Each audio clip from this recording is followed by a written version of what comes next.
Today I'm going to share a video with you that is so disturbing. Most of you may not believe that this happened in America, but not only did it happen here, but it could actually be a sign of things to come depending upon what happens this November. Now I'm going to give you some strong opinions in this video and some context with the video that I'm about to show you, of course, but I want to hear your opinions as well. No matter if you agree or disagree, let me know what you think down below. If you like what I do, consider subscribing. Let's go and get into it. Now, just to share a little bit of context before the video, this was shot by Tanya Carrison, who is a resident in Minneapolis, Minnesota, who originally shared this video. Okay, so big thanks to her for actually taking this video and doing this. Now, once you watch it for the first time, just drop a comment. Let me know what you like, your instant reaction as soon as you watch the video, and then of course I'm going to add context and give you some of my opinions after, because it's absolutely nuts. Check it out. Look at this. They just keep coming. Go! Go inside! Get inside! Get inside! Get inside! Get in your house now! Let's go! Light them up! Go inside now! Get in the house!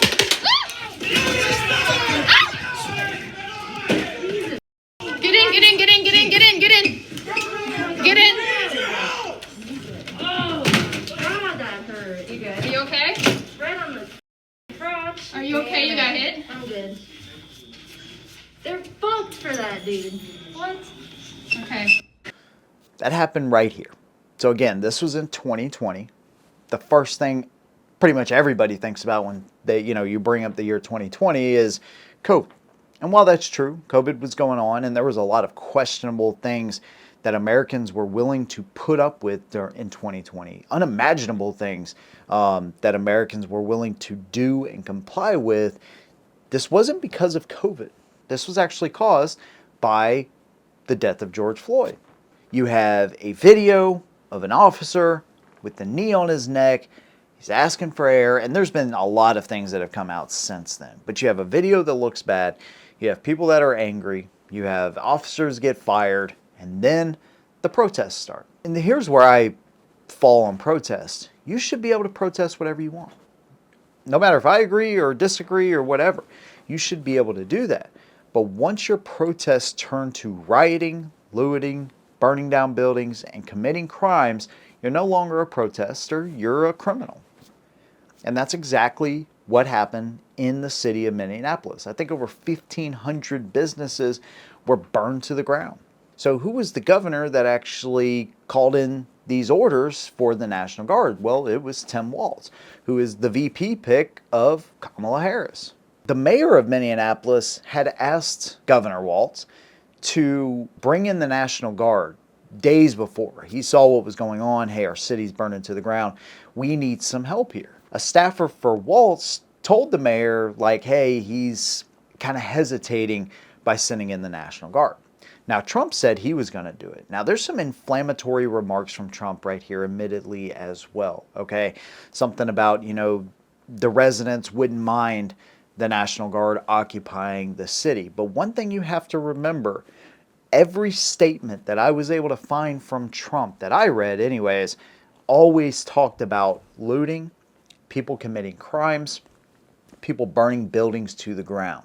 Never once did I find a statement from Trump that said, hey, make sure they walk the streets and shoot residents that are just standing on their porches with paintball guns.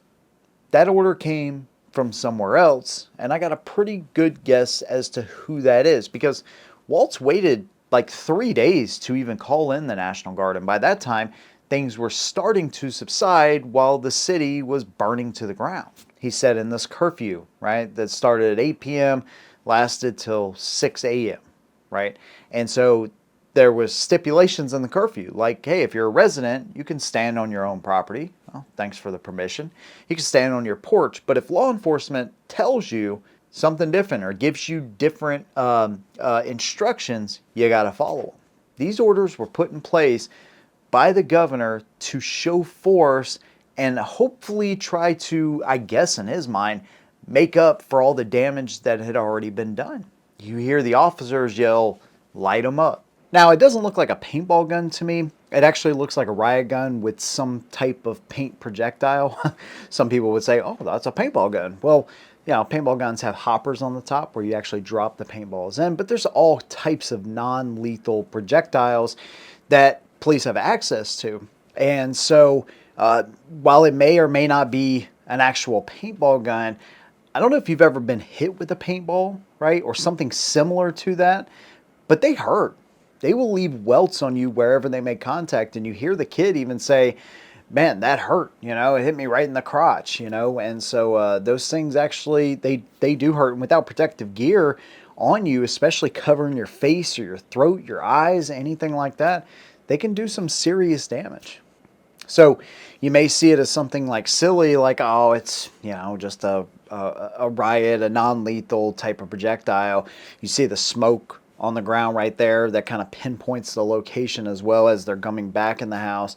But don't take that lightly. I wouldn't want to be shot with one. I've been shot with paintballs, and like I said, they freaking hurt. And I imagine the pain level is something similar to that.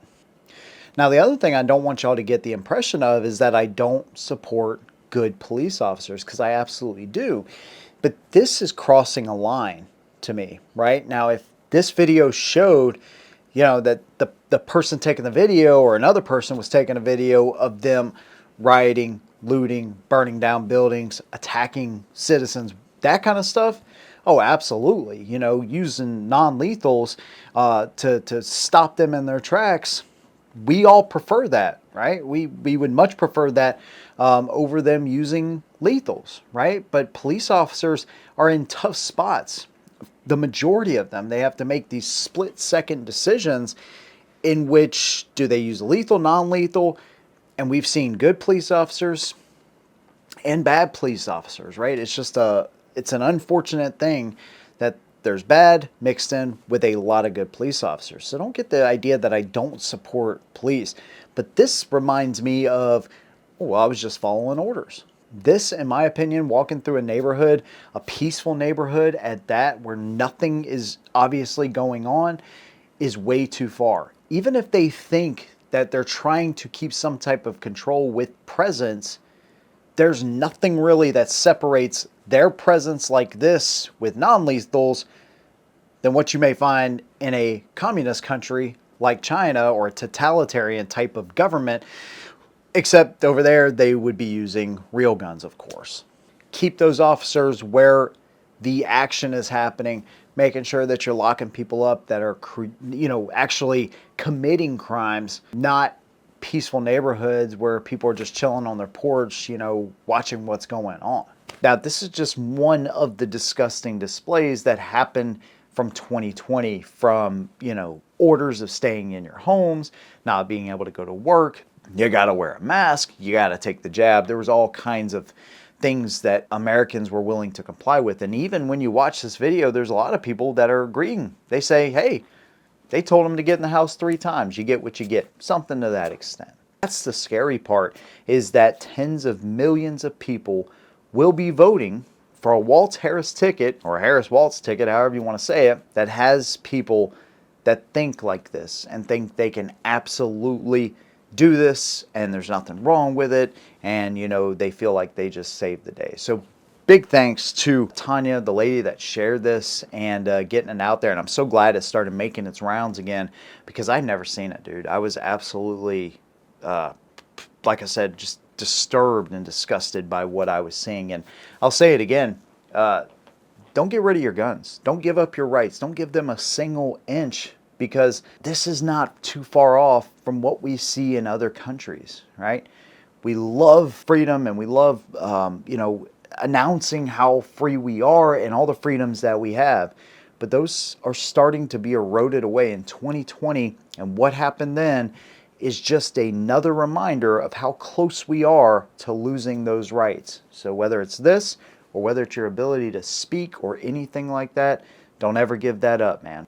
Protect those rights. And that's what I think. And that's why I keep sharing these types of videos, because I think it's important to find the truth, whatever that is. So of course, no matter if you agree or disagree, I'd love to hear your opinion of this down below. What do you think? If you like what I do, consider subscribing. See you in the next one. And as always, hold them down.